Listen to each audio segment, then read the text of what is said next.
So hi, my name is Nick Shelley, and in this video we'll be talking about Harriet Rice Carpenter, who was a missionary to Japan, and she graduated from Lasell College. I knew that Lasell College, when it was just a junior college for women, had a relationship with a junior college for women in Japan. But I didn't really know how far back these ties really went. So Lasell was originally founded in 1851 as sort of a Christian, junior women's college. And we found in Lasell Leaves, you can look at it online, there was this memorial for one of the original students in one of the first years. I think she graduated in 1856, Harriet Rice Carpenter. And we found out that she was a Baptist missionary and actually went to, Myanmar, Korea, and then to Japan to do this missionary work. And she ended up living in Japan for a long time in Hokkaido, the northern island. Died at Newman Center, September 26, 1909, the home of Mrs. Alve Hove, Harriet E. Rice Carpenter of the class of 56, Lasell Seminary. During her graduate years, she was always recognized as a superior scholar with sound judgment and genuine love for the truth.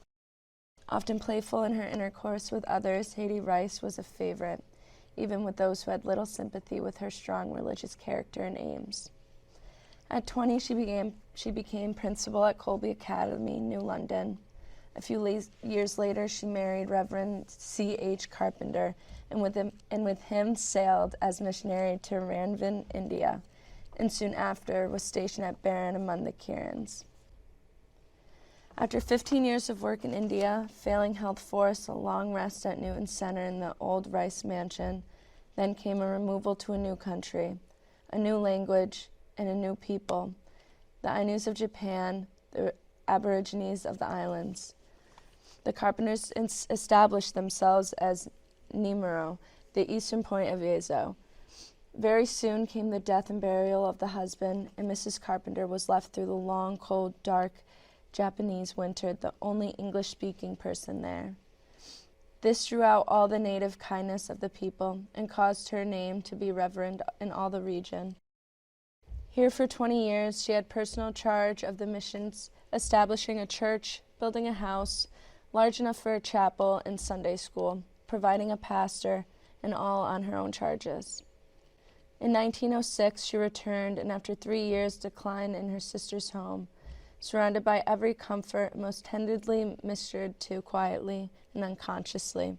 She passed out into her larger life and liberty, leaving 3 great memorials: the School of Berean, the Women's Baptist Foreigner Missionary Society at Boston, and the Baptist Church of Nimuro, Japan.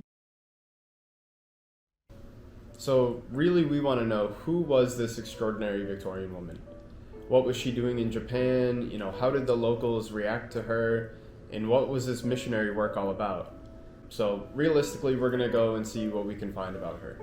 So while researching Harriet, we were really trying to find a photograph of her. And this proved to be pretty challenging. We emailed the American Baptist Historical Society to see if they had anything, and they only had an essay by Harriet's husband, Reverend Howard Chapin Carpenter. And we also reached out to Colby Sawyer College because apparently Harriet went on to work there as a lady principal, but their archives were closed too, so we really couldn't find anything. We were having some hard luck during this research. All right, I'm out here at Lasell Village, and today we're with the intergenerational history course, and we're going to be doing a deep dive into Hokkaido, general missionary work that was been done at the time, and let's see if we can find more about Harriet Carpenter's life. In studying Harriet Rice Carpenter, obviously she went to Hokkaido, Japan.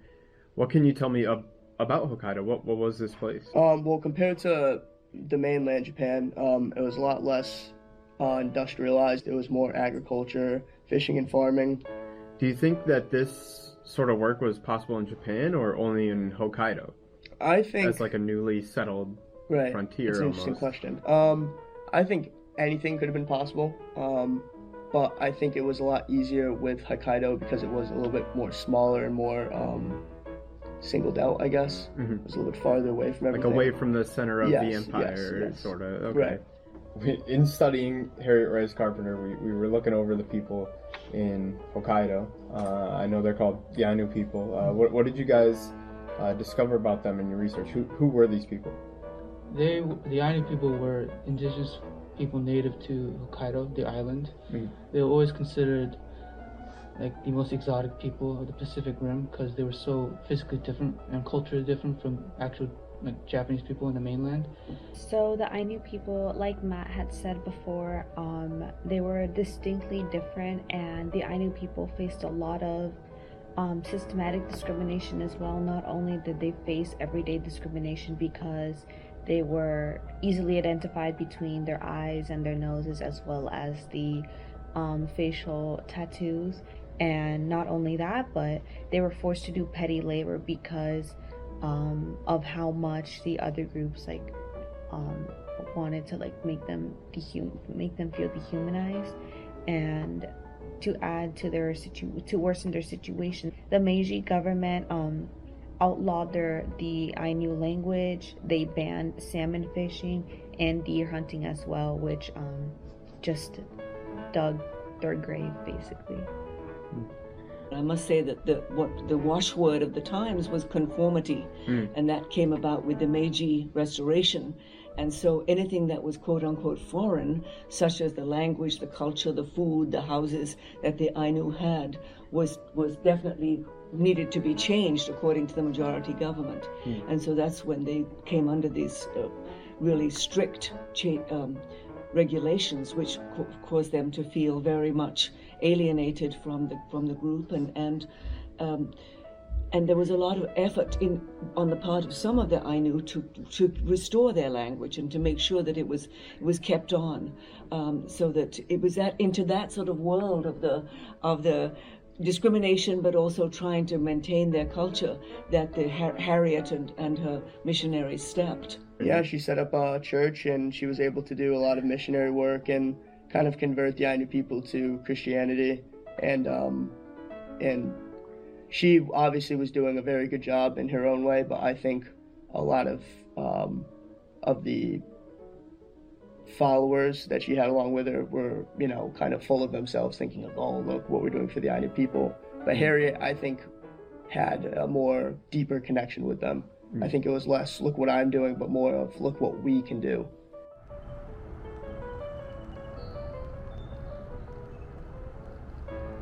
So we're here in the Donahue building at Lasell, and as an auxiliary to our work on the Hattie Rice Carpenter research, we're going to be looking at some kimonos, some Japanese fans, and just getting a sense of what people dressed like or what the culture was like, and the accessories that people would have had at the time. Hi, welcome to Compact Storage.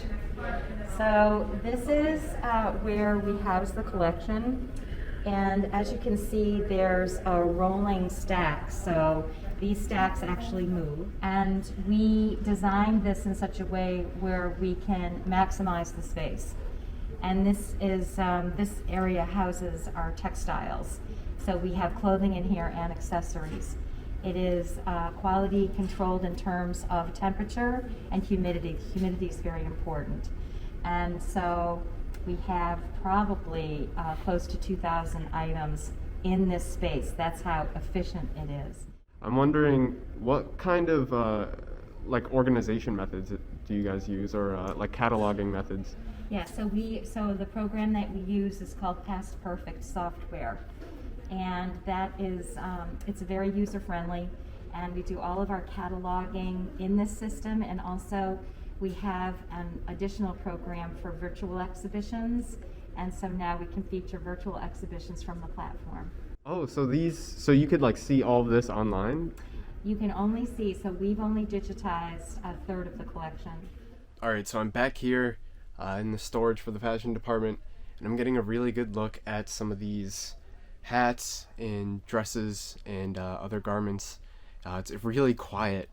It's really quiet, and it feels cool. So here are some of the hats, and again, these aren't necessarily what we came to look for as Japanese garments or clothing, but it is interesting to just see this stuff.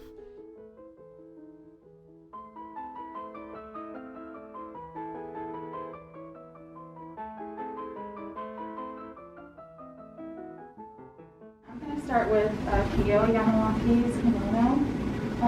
It's 3 pieces. This is a silk juban. And it's like worn underneath the other 2 pieces. And then this is the kimono with longer sleeves.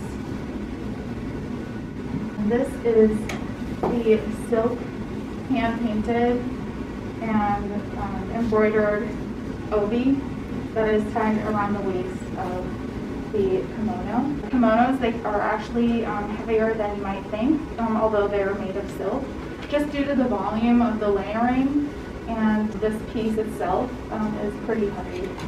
Alright, so what I have is I have Chairman Yamawaki's kimono.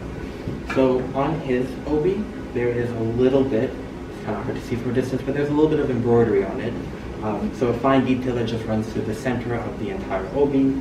You have his skirt, you have his juban, which is right here, his monsuki kimono, which is the one that goes on underneath, and then his montuki kimono, which goes on top.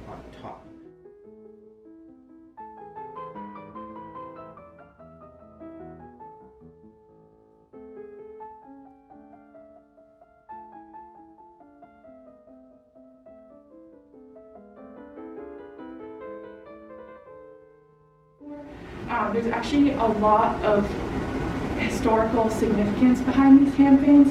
The colors on the fans are significant, as red and white are considered lucky and gold is to attract wealth. A lot of the hand fans have patterns and designs that are in odd numbers, and that's something that's considered lucky to Japanese culture.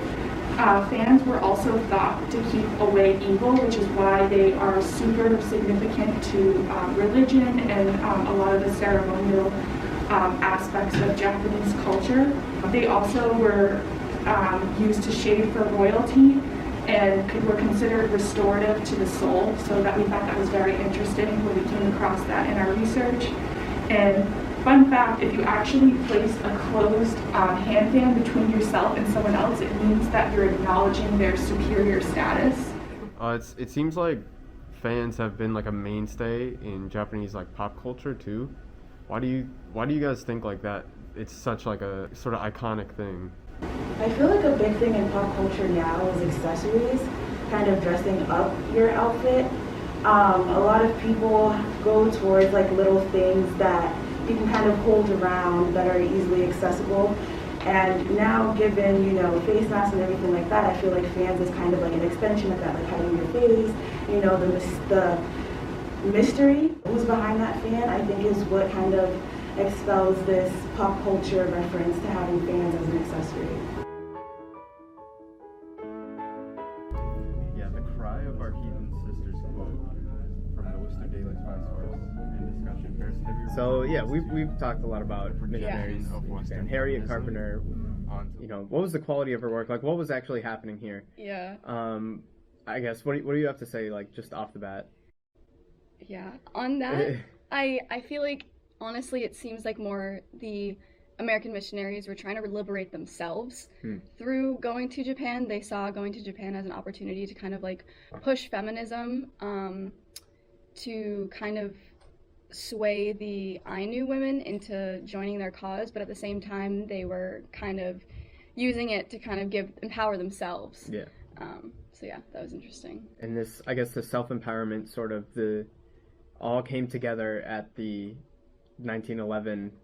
Yes, at the conference. This conference. There in 1911, they had the first missionary conference, and it was to show the fruits of their labor. The intention behind the conference was that they wanted to show that missionary work is equally as important as historical research. Yeah. They showcased like pageantry, music, exotic exhibits, to attract like donators, basically. So they used a lot of the artifacts, and like they even brought like people back with them to kind of just like show off like what they were doing and kind of try and show that they were like doing good, I guess. Yeah. I don't know. It seems like a really just like a show of like exoticism and exoticizing these cultures and showing like look what we found, basically. Yeah, it was almost like a museum for like all the people that they were kind of going in to try and convert them to Christianity. It was kind of like, hey, like, look at all these different looking people that we like converted to Christianity. Look how great Christianity is, kind of thing. And there are a lot of ties from this sort of missionary bazaar to museums and how they sort of, I guess, collect cultures.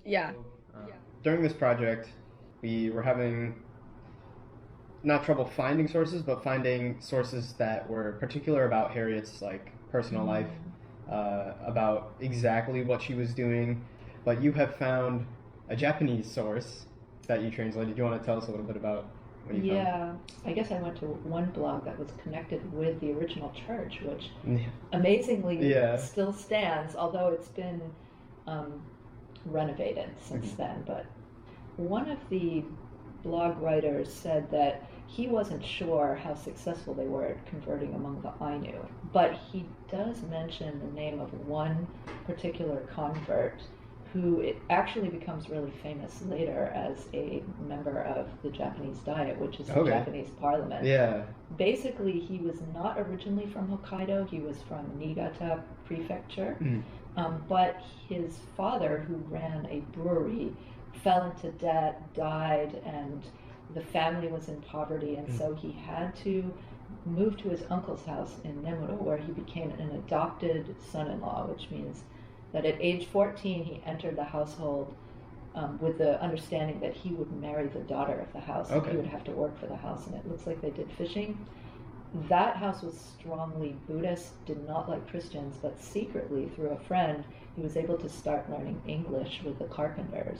Apparently, he learned to play violin and the organ, and he would do the musical accompaniments when they sang in church. And over that 20-year period, she saw him grow up, develop, help the church, become a local government rep, and then probably shortly before she died, that's when he moved on to Tokyo. It really was the church that gave him that step up by allowing him to pursue an education. Might have given an edge on the sort of Western style parliament or Western style diet. And that's probably, I guess, one of the stories or one of the kinds of stories that would have been told at the 1911 sort of convention in Boston, you know. Do you know how he was able to relate to the Ainu people? Well, according to the blog, there's one story about how he started to wander around the countryside looking for good coastal places to start breeding fish as opposed to just fishing fish. Apparently, the Ainu would say, if you want to know about the wilderness, just ask Poronishipa. And Poronishipa was an Ainu word that was his nickname that they gave him, meaning great man. Just ask the great man. Are there any other sources that you might think are out there that are in Japanese? Given that Koike Niro-san is pretty well known in the area, I'm sure that the town has some records on him, and in those records we might find a connection with Harriet Carpenter. I'm guessing that somewhere there might be a church history in Japan that I'm hoping might have someday photographs. So in the end, we couldn't find any documents that Harriet had written herself. We couldn't find really any pictures specifically of her.